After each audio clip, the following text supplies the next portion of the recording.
So if you have been wondering about the Slumberpod, this is the video for you.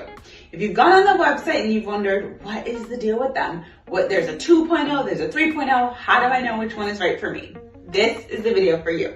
So hi, I'm Jensen Casey. I am a certified pediatric sleep consultant, certified postpartum doula, and a mama of 3. So we have all the gear. I know what I'm talking about between the 3 of them. So today we're going to talk about the difference between the Slumberpod 2.0, which is what I have, and then the Slumberpod 3.0, which really the only difference between the two is that the 3.0 has a fan pocket that the 2.0 does not come with, but you can add. So this is the Slumberpod. If you don't know what it is a privacy pod that you can put over a pack and play, a travel crib, a toddler cot, really anything to give your child their own sleep space. So I'll just run through the features of it first because the 2.0 and the 3.0 are gonna have the exact same features, and then I'll talk about their differences. So as you can see, it has these little flaps that you can pull up or put down. Depending on how much privacy you would like your child to have, the noise level in the room, you just undo these little toggles. I did it the wrong way, and they fold down. So I have personally been in these. They, of course I can't get this out. They are very, very dark. So all you would do is unzip this full cover, put your child inside, and then you decide how much you want to zip it up. Typically, I leave it a little bit open at the end, just so there's a little bit of light. It's very breathable fabric, so you do not have to worry about them overheating or becoming too warm in them. But it does, for the 3.0, come with a fan pocket, or if you already have the 2.0 and feel a little bit worried and like you wish you could upgrade to the fan pocket, don't worry, you do not have to buy a completely different Slumberpod. You can buy the addition where you bring it to a tailor and they would be able to put it into the fabric. So I'm going to show you just how easy it is. You have these poles that disconnect and connect. You just snap them in. You go all the way around, and that makes the Slumberpod. So once you turn it here, all of them, the 2.0 and the 3.0, both have these pockets for a monitor. So if you have a baby monitor, you just put it into this pocket. It has a clear fabric right here, so you can see through the fabric. So you just tuck the little monitor in, zip the camera in, you zip it up, and then you're able to see your child in the Slumberpod.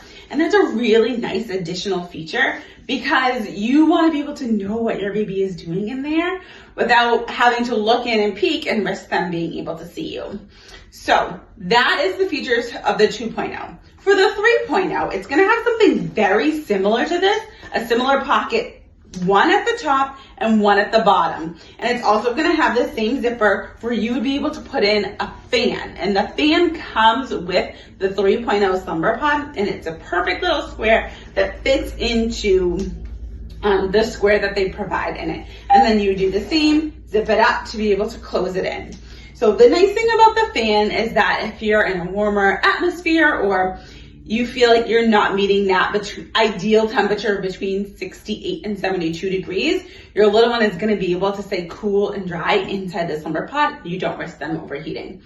However, I have to say, with the 2.0, we use this a lot over the summer.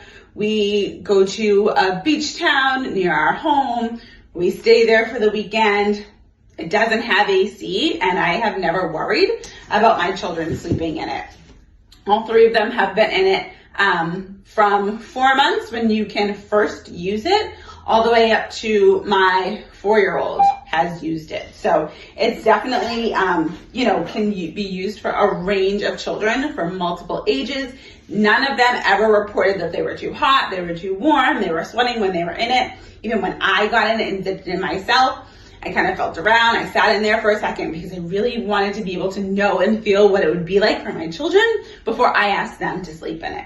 So really the 2 main differences between the Slumberpod 2.0 and the Slumberpod 3.0 is that fan feature. That if you really, really want it and already have the 2.0, you can add on. Any more questions about the Slumberpod, please pop them in the comments. I absolutely love the Slumberpod, and also going to post that link in the description because I wholeheartedly believe in them. I know what a difference they make. I forgot our Slumberpod one weekend that we went away, and it was a disaster. I have never forgotten it since, and it has made a huge difference to our sleep. Our kids are not used to being able to see us as they fall asleep. So when we were in a hotel, all 5 of us, it was so essential that we had these so that they could still have their privacy, be able to do their own thing, fall asleep on their own without knowing that we were right there on the other side of it. And it really gave my husband and I some peace of mind and just some time to relax on our own without having a baby over there just staring at us or a toddler over there trying to talk to us, knowing that we were right there in the same room. It really created that barrier that we needed so we could have a relaxed time and not feel like we immediately had to shut all the lights off, shut everything down, and go to bed when they went to bed. So any questions, pop them in the comments. If you have a Slumberpod and you love it or hate it, tell me that in the comments too. See you next time.